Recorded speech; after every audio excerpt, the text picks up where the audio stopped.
I'm joined now by a Vatican correspondent for EWTN News. That's Colm Flynn. Colm, thank you so much for joining us from across the ocean. We know the Catholic Church is trying to remain optimistic, but behind the scenes at the Vatican, can you tell us just how serious of a situation it's become and whether or not you believe that this could be a matter of days?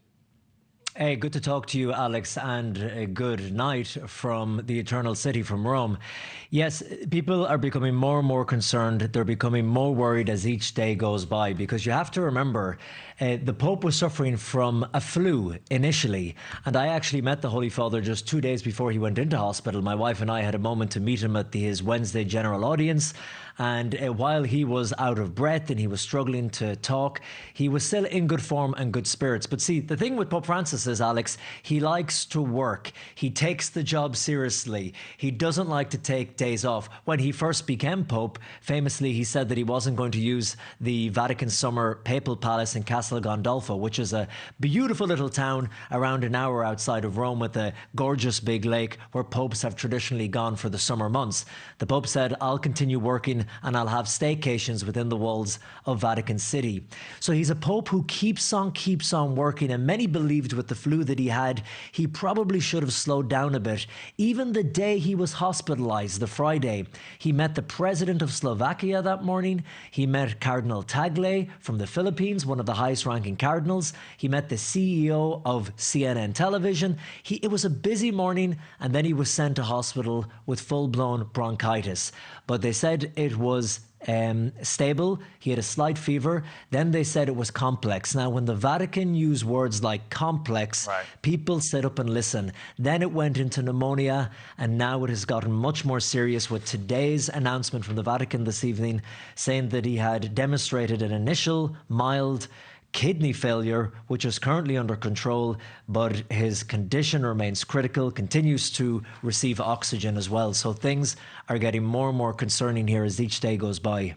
Yeah, I imagine the Pope is somewhat prone to respiratory infections, given the fact that he's had part of his lungs removed in the past, and it's just part of his human body at this point. Can you tell us and tell our viewers exactly what would happen, God forbid, the Pope were to pass? Obviously, we are hoping for the best, and we want to remain optimistic, but this is a very serious situation at the moment, and there are more than 1 billion people that are watching very, very closely.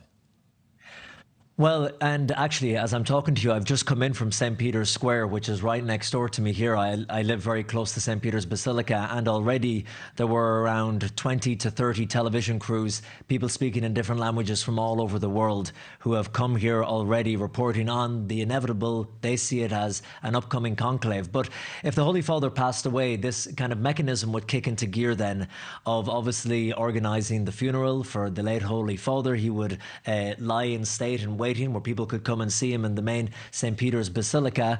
But then you would start, yes, the politics and the questions, and the contenders would be coming from all over the world, the cardinals.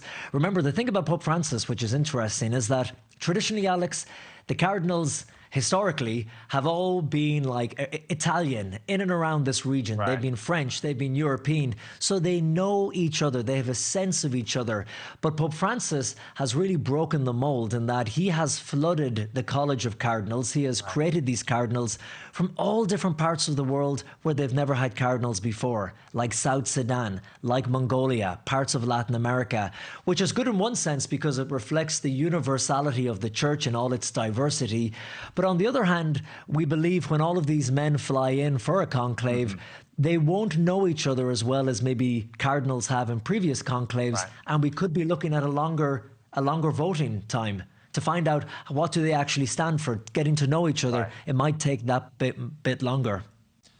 Thanks so much for watching. Go to joinnn.com to find NewsNation on your television provider. And don't forget to click the red subscribe button below to get more of NewsNation's fact-driven, unbiased coverage.